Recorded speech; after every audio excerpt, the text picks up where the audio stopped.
Anda kembali di Berita Utama bersama saya, Jihan Novita. Saudara, rumah yang seharusnya menjadi tempat paling aman justru menjadi saksi bisu tragedi yang merenggut masa depan seorang yang dicintai. Seorang anak yang baru berusia 9 tahun ditemukan tewas mengenaskan di rumahnya sendiri. Ayahnya, seorang politisi PKS, roboh tak berdaya.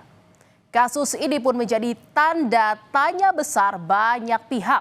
Siapa pelakunya dan apa motifnya?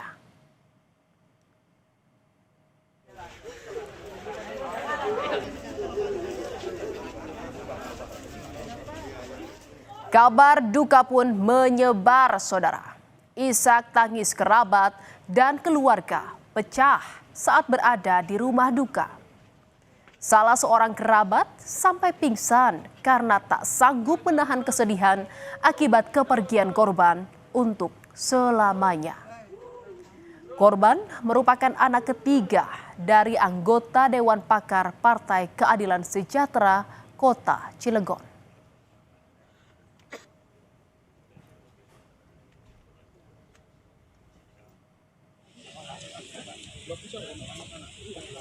Usai diotopsi, jenazah korban dimakamkan di tempat pemakaman umum Kecamatan Citangkil, Kota Cilegon, Banten. Keluarga dan kerabat mengantarkan jenazah ke tempat peristirahatan terakhir. Mereka menyerahkan kasus ini sepenuhnya ke polisi.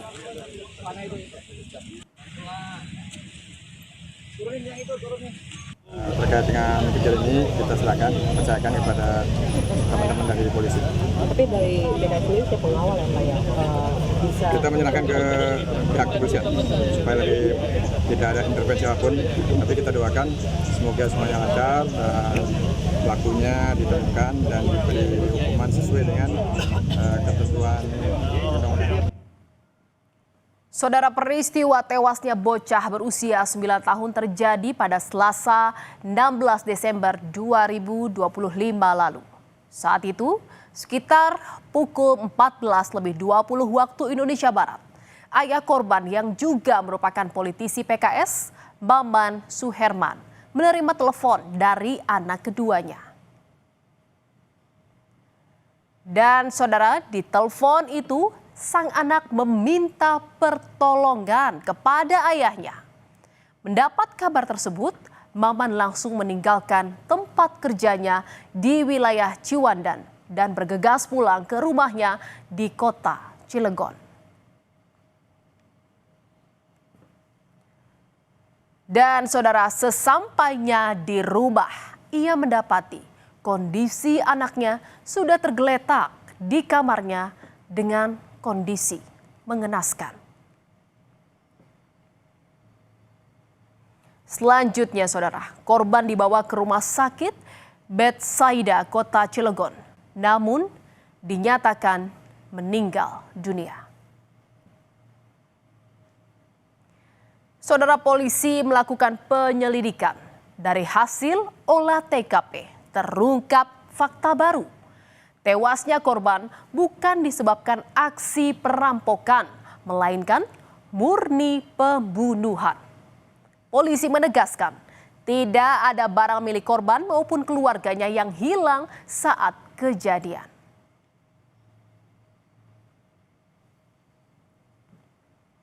Selain melakukan olah TKP, saudara, polisi juga memeriksa 8 orang termasuk orang tua korban.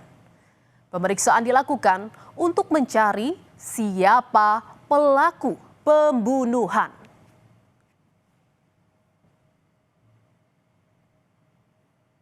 Kasus pembunuhan seperti ini untuk runut timeline harus jelas. Lalu keterangan alibi dari para saksi juga harus jelas. Makanya butuh waktu cukup lama sampai sekarang. Ke-8 saksi pun masih dalam tahap pemeriksaan.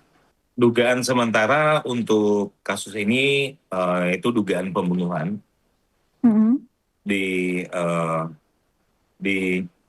Dapat dilihat dari bagaimana keadaan korban di rumah sakit.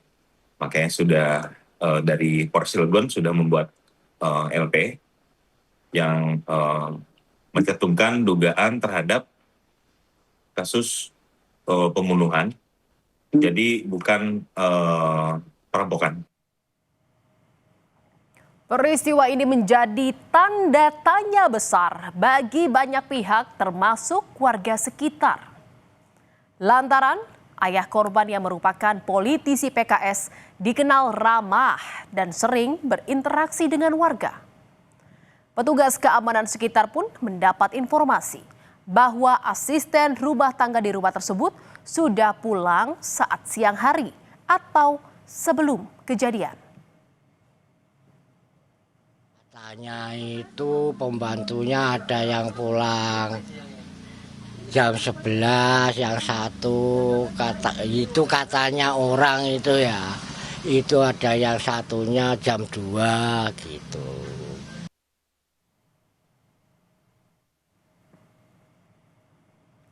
Mengapa bisa, saudara, anak berusia 9 tahun menjadi korban pembunuhan?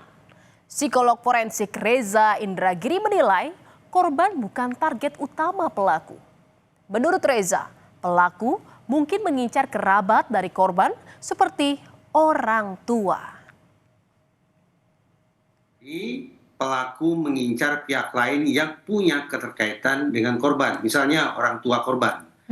Namun karena tidak mungkin melakukan serangan secara frontal terhadap orang tua korban, maka korban dijadikan sebagai objek pengganti atau substitusi. Dalam penyelidikan kasus ini, polisi sedikit menemui batu sandungan. Polisi bilang salah satu alat bukti yakni CCTV di rumah korban rusak, saudara. Polisi menyebut CCTV di rumah korban sudah rusak sejak 2 minggu lalu.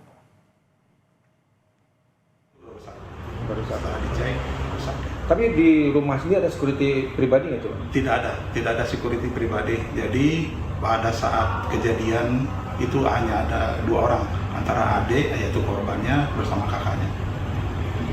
Berarti tidak ada CCTV di rumah itu ya? Ada CCTV, cuman dalam keadaan rusak. Sudah berapa lama rusak? Kira-kira 2 minggu sebelum kejadian. Dan penasihat ahli Kapolri bidang politik Hermawan Sulistyo meminta penyidik menelusuri lingkungan dekat orang tua korban, mulai dari politisi hingga rekan bisnis. Hermawan bilang orang-orang dekat orang tua korban tak boleh luput dari pemeriksaan.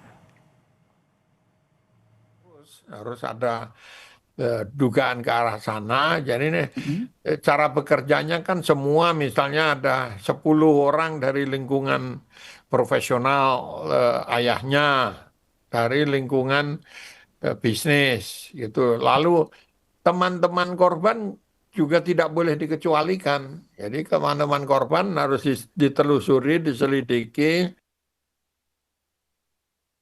Partai Keadilan Sejahtera, tempat bernaung orang tua korban, menunggu hasil penyelidikan polisi.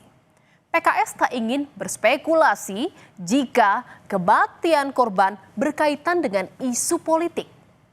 PKS meminta polisi bisa mengungkap pembunuhan korban. Tidak berspekulasi ya, dan tidak menganggap ini adalah permasalahan politik dan lain-lain gitu ya. Jadi kami masih menunggu sih hasil dari penyidikan ya, apa yang dilakukan oleh aparat penegak hukum terkait ini, karena pasti akan ditemukan motifnya gitu ya. Seperti termasuk juga pelakunya, karena ini kan memang delik umum ya, bukan delik aduan. Jadi polisi memang harus bisa bekerja ya untuk menuntaskan ya perkara ini secara profesional dan transparan. Kami masih mengawal ya kasus ini. Saudara, polisi kini harus segera mengungkap kasus ini secara terang benderang. Keluarga hanya bisa menunggu, menggenggam harapan tipis bahwa kebenaran akan datang dan keadilan tidak akan tertidur.